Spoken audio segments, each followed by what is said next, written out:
Yo sufría de depresión, por las noches no podía dormir. Recuerdo que tomaba muchas pastillas para el dolor de cabeza porque todos los días vivía con dolor de cabeza. Vivía con un mal humor, con una rabia constante, con un vacío y un miedo que no entendía. Para afuera era como un roble, era yo, pero por las noches era débil, lloraba. Llegaba al extremo de quedarme despierta y ver amanecer y decir, ya amaneció, y me volví a ir. Llegué y dejaba a mis hijas, por lo menos llegaba a las 11 de la noche, ellas estaban dormidas, me iba por la mañana y estaban dormidas, con tal de no verlas y escucharlas. O sea, mi vida era así, vacía, vacía, totalmente vacía.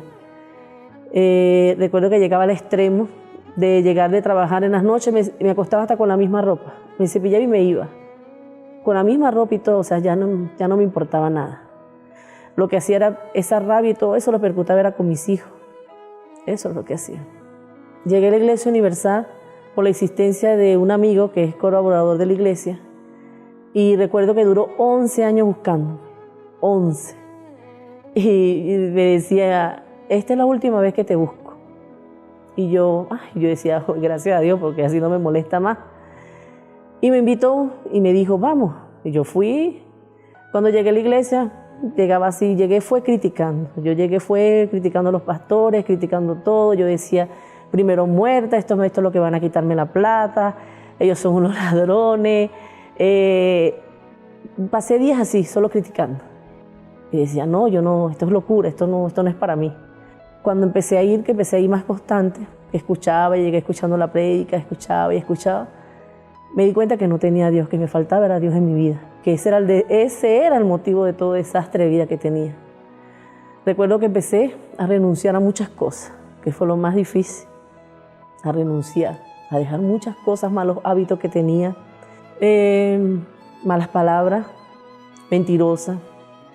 Recuerdo que hacía mucho, siempre me gustaba el dinero, siempre buscaba la vuelta de cómo tener esa parte de dinero. Era demasiado, extremadamente mentirosa. Tenía una habilidad para mentir que yo miraba fijo y decía, yo recuerdo que yo decía, el que tumba la mirada pierde. Tienes que mirar fijo para que te crean. Y siempre buscaba esa vuelta para encontrar todo lo que yo quería. No me importaba cómo, pero lo que yo quería, yo lo tenía.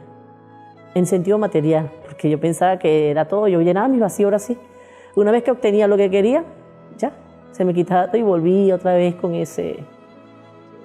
Cuando empecé a renunciar a todo, a decir, no voy a mentir, por ni la mentira blanquita que uno dice, no, pero es que es una blanca. Fue difícil, porque Dios dice, no, esto es fácil. No, Señor, es muy, muy difícil, pero nunca imposible. Recuerdo que empecé a orar y yo le decía, Señor, yo quiero eso que dicen que tú das. Quiero paz, quiero tranquilidad porque no tengo paz. Lo que más me costó renunciar fue mi yo, lo mío, lo que yo era, porque yo era lo que se hacía, lo que yo decía. Y yo decía, desde pequeña, recuerdo que yo tenía 14 años y siempre decía y le decía a mis hijos, yo voy a trabajar por mi cuenta porque a mí nadie me manda, nadie. Le decía a mis hijos, a mis propios hijos, les decía, mi relación con mi hijo era horrible. Mi propio hijo me decía, yo quisiera matarte con mis propias manos. Y yo decía, wow, ¿qué es esto? Empecé a buscar de Dios y decir, yo quiero contigo, Señor, quítame esto, arráncame todo. Yo estoy dispuesta a hacer lo que tú me pidas. Cuando uno dice, está dispuesta a lo que tú me pidas, cuando uno empieza a pedir es donde uno tiene ese choque que dice, wow, ¿ves? Porque uno quiere agradarlo a Él. Yo podía tener todo lo que quisiera, pero no lo tenía. Recuerdo que me levantaba a orar a las 12, a las 3, yo decía, yo quiero esto contigo. Doblar rodillas para mí era una cosa que yo decía, ¿qué es esto? Me estoy rindiendo ante ti. Decía, Señor, yo quiero esto. Quiero todo contigo. Todo. Y así iba, hasta que un día recuerdo que estaba así y no sé cómo explicarlo porque fue una alegría demasiado grande. Ya dormía, ya era diferente todo lo que sentía dentro de mí. Yo quería y decía, wow, ¿qué es esto que tengo?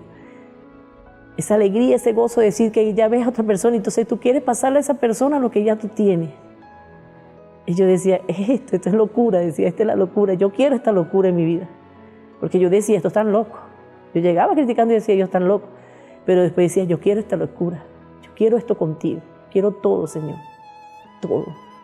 Y yo recuerdo que Ese día me abrí tanto mi corazón con Dios. Dije, Señor, aquí estoy, yo perdono todo lo que me hayan hecho desde mi infancia. Yo me abro a perdonar todo, Señor, a todo lo que viví, porque creía que yo era la culpable de todo lo que había pasado en mi niñez. Me eché las culpas yo. Y te dije, aquí te abro mi corazón para ti, porque ahora sí entendí por qué, porque yo le preguntaba, ¿qué quieres conmigo? ¿Qué quieres? Yo no quiero vivir, porque ¿para qué me trajiste aquí? Le decía yo a Dios, porque yo era así de... Y yo le decía, ¿qué quieres conmigo? Yo te abro todo, te doy todo mi vida, mi corazón, todo. Yo quiero verte en mi vida. Yo quiero ir y reflejar eso en mi vida. Pero cuando recibo el Espíritu Santo sentí una alegría que no se explica, ni siquiera el nacimiento de un hijo. A mí me decían, eso es lo que era. Y después, cuando yo sentí esa alegría que me desbordaba, que yo decía, ¿qué es esto? Y no quería parar, te quieres como quedar ahí. Ese fue mi encuentro. Cuando dije, renuncié de verdad todo, cuando empiezas a ver atrás y dices, mira de dónde me sacaste, gracias Señor. Gracias por todo esto. Siempre le doy gracias, todavía sigo así. Yo lo primero que hago es gracias por haberme escogido. Yo decía, muchos son los llamados y pocos son los escogidos. Yo decía, pero no lo entendía y lo entendí, que muchos Él llama, pero a pocos escoge. Porque no todo el mundo está dispuesto a sacrificar su propio yo, lo que está aquí adentro, por seguirlo a Él. Lo más importante que recibí fue el Espíritu Santo en mi vida. Fue lo más grande. Es más grande incluso que un hijo, que todo. Es lo más maravilloso que me ha acontecido a lo largo de toda esta vida. Entendí que sin Él no podía lograr todo lo que hasta ahora logré, porque lograba cosas que no entendía, pero ahora con Él, porque Él todo lo envía solo, todo lo envía. Es solo creer y confiar. El que cree y confía, Él llega a nosotros. Es así como Él llega. Mi familia está bendecida y agradecida con Dios por esa paz que tengo ahora, por esa alegría que siento en mi corazón cada vez que estoy en su búsqueda, cada vez que estoy con Él. Y como lo digo, es lo más maravilloso, lo más grande, lo mejor que me ha acontecido en toda mi vida. Y ahora entiendo que lo que perdí fue tiempo. Perdí mucho tiempo. Daría lo que fuera por haber reconocido a mi Espíritu Santo que tengo aquí adentro, haberlo tenido desde joven, desde muchacha, que no lo entendía y decía, ¿qué es esto? Ahora lo entiendo, que todos nuestros vacíos, todo lo cubre el Espíritu Santo.